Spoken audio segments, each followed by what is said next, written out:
Le narcissisme, c'est un mot qu'on entend absolument partout. Mais, et si notre image du narcissique était en fait complètement faussée? Si, pendant des décennies, la recherche était passée à côté de l'essentiel? Eh bien, accrochez-vous parce que de nouvelles études sont en train de tout chambouler et on va décortiquer ça ensemble. Allez, petit exercice. Quand on pense au mot narcissique, quelle est la première image qui vient à l'esprit? Il y a de très très fortes chances que ce soit un portrait assez précis, une image qui a été sculptée pendant des années par la culture populaire et même par la psychologie. Et cette image, ce n'est pas du tout un hasard. Pendant très longtemps, le portrait robot du narcissique, c'était ça. Une personne grandiose, arrogante, obsédée par le pouvoir et avec un manque d'empathie assez flagrant. Et cet archétype, dans les études, était quasi systématiquement un homme. Sauf que voilà, la science, ça évolue. Et si ce portrait n'était en fait qu'une partie de l'histoire? S'il existait une autre forme de narcissisme, bien plus discrète, plus insidieuse, et qui justement toucherait particulièrement les femmes? C'est exactement ce qu'on va voir. Alors, avant de plonger dans la nouveauté, revenons juste un instant sur ce qu'on connaît déjà. Posons les bases, si on veut, avec le stéréotype classique, ce qu'on appelle le narcissisme grandiose. Le narcissique grandiose, c'est celui qu'on ne peut pas rater. Il est extraverti, toujours en quête de pouvoir et d'admiration. C'est la personne qui va s'attribuer tout le mérite, qui pense que le monde lui doit quelque chose et qui n'hésitera pas une seconde à manipuler les autres pour arriver à ses fins. Bref, c'est vraiment l'image d'Épinal du narcissisme. Mais ça, ce n'est que la moitié du tableau. La recherche d'aujourd'hui nous révèle un tout autre visage du narcissisme, beaucoup moins évident, beaucoup moins visible, et c'est là vraiment que ça devient fascinant.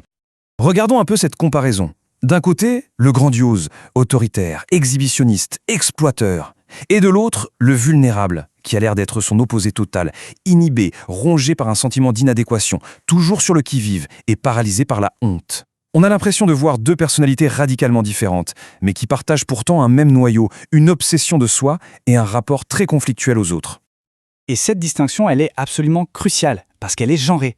Ce que les études nous montrent, c'est que si les hommes ont tendance à avoir des scores plus élevés en narcissisme grandiose, eh bien les femmes, elles, ont des scores significativement plus élevés en narcissisme vulnérable.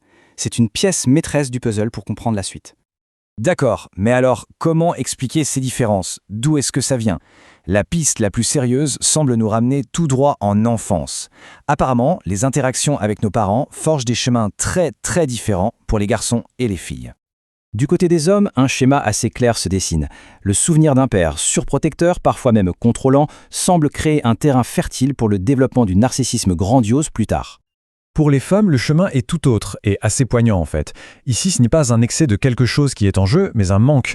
Le souvenir d'une mère perçue comme distante, un manque de chaleur, de soins, d'affection, tout ça est directement lié à des niveaux plus élevés de narcissisme vulnérable. Une origine complètement différente pour une expression du trouble qui est, elle aussi, totalement différente. Et attention, ces chemins différents qui se tracent dans l'enfance, ce ne sont pas juste des théories psychologiques. Ils ont des conséquences très concrètes et parfois même dramatiques dans la vie adulte, notamment dans les relations de couple, pouvant mener jusqu'à la violence. Juste pour qu'on soit bien au clair, quand on parle ici de violence au sein du couple, on inclut vraiment tout le spectre. Les abus physiques et sexuels, bien sûr, mais aussi les abus psychologiques, qui peuvent être tout aussi destructeurs. Et là encore, les dynamiques ne sont pas les mêmes. Chez les hommes, l'étude montre que c'est le narcissisme grandiose qui est le principal moteur. Ce besoin de domination se traduit le plus souvent par de la violence psychologique envers leur partenaire. Et voici le résultat le plus surprenant et le plus important de cette analyse. Chez les femmes, ce n'est pas le grandiose, mais le narcissisme vulnérable. Ce mélange d'insécurité, de honte et d'hypersensibilité qui est le principal prédicteur de la perpétration de tous les types de violences, psychologiques, mais aussi physiques et sexuelles. Le point crucial ici, c'est de comprendre que la source de la violence n'est pas la même. Mais l'étude révèle aussi une note d'espoir. Pour les femmes, et uniquement pour elles, le souvenir d'une mère aimante et attentionnée agissait comme un véritable bouclier. En faisant baisser les niveaux de narcissisme vulnérable, cet amour maternel réduisait directement le risque de futures violences. Tout ce qu'on vient de voir nous oblige donc à faire une chose, à repenser complètement notre vision du lien entre narcissisme et violence, surtout lorsqu'il s'agit des femmes. Le problème, c'est qu'à force de ne chercher que le narcissique grandiose et masculin, on a développé un immense angle mort. On passe à côté de nombreux signaux d'alerte chez les femmes, tout simplement parce que leur comportement ne colle pas à notre cliché de l'agresseur. Une femme dont la violence est alimentée par un narcissisme vulnérable peut paraître, de l'extérieur, timide, hypersensible ou en proie à une profonde insécurité.